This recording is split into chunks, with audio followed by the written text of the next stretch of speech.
Hey, it's Kevin. Thank you so much for stopping by for the No BS social media chat.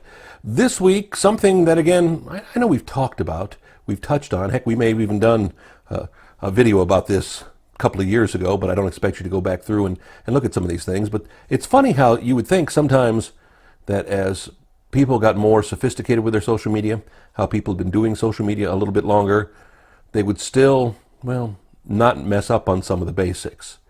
And it's tough, and I've run into this with a couple of new clients, I've run into this with a couple of prospective clients, and it all comes down to name and naming.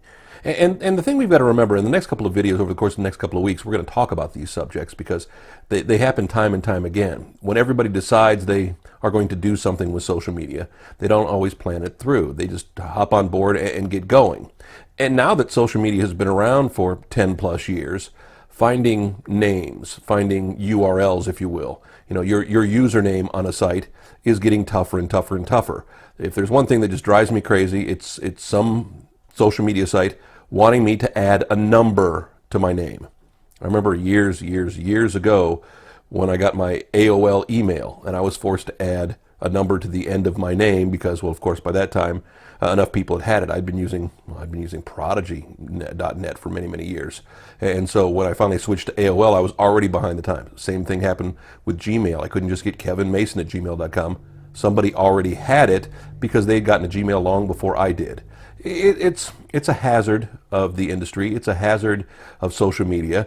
But it's something you need to think about. And more importantly, we've talked about consistency before, and now I know it's getting tougher and tougher. I just started working with a new client and getting all of their social media harnessed into one name. They don't use their real name as their artist name, so they want to minimize that, but that's how some of their social media was started.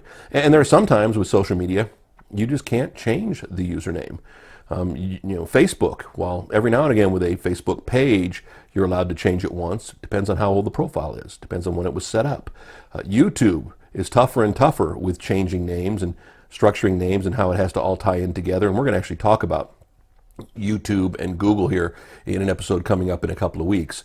But if you can, try to come up with something consistent. I joke, one of the most popular people on social media is Taylor Swift. And she has used Taylor Swift 13 forever, even going back in the day when she didn't have to. And I'm sure now Taylor Swift has enough money, she could just go to whoever has the Taylor Swift Twitter and say, I want that, if she doesn't already own it. She may actually already have it in her possession. But if you can, the biggest key is to try to get all of your usernames to match if possible. So especially when we just talk about the big four, even you can add Snapchat or Vine or any of the other ones in there. If you can use the same username, I've got Kevin Mason on most of them, but I wasn't able to get Kevin Mason on YouTube, so I was Kevin Mason Music. So then I wanted to make sure I was Kevin Mason Music all around. And then it became the Kevin Mason. And there are just so many different ways, because if you don't stalk them all, it can get kind of frustrating. And really what happens when you're sending links to people, when you're trying to post online where you can be found, it's one thing if they can just click on it and go right to the page, but if they have to see it written down somewhere, you don't want to have a lot of different URLs for them to try to remember. Like I said, the one artist I just started working with, we can't use her stage name because it's taken by other people. She's got the domain for the website, but doesn't have it on Facebook. But we found one that we could get everywhere but on Twitter. Somebody already had it on Twitter. So we tried to find some variations. We tried to add some words. I mean, I've done everything from adding the word the to official to music to whatever at the end. Some people will just use initials. Some people will use where they're at, whether it's, like in Tennessee it would be TN or 615 for the area code. There are lots of different ways to do it, but it's something to think about. It's something to consider. And again, planning ahead is the key. Planning it out. I mean, sure, you can just dive in, but sometimes if you just dive in, you make mistakes that just simply can't be corrected.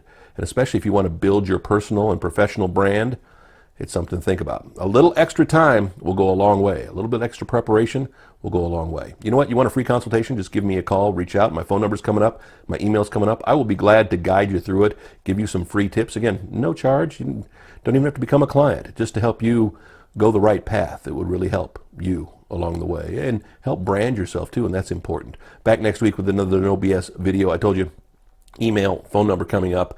You can find us online, nobssocial.com. These videos there. They're also on our No BS Social YouTube channel and also on a couple of channels of mine on Facebook too. So if you just type in No BS Social into a video or into a Google block, into a Google search. You'll find it there, or just come back to where you are next week, right here. See you next week. Thanks.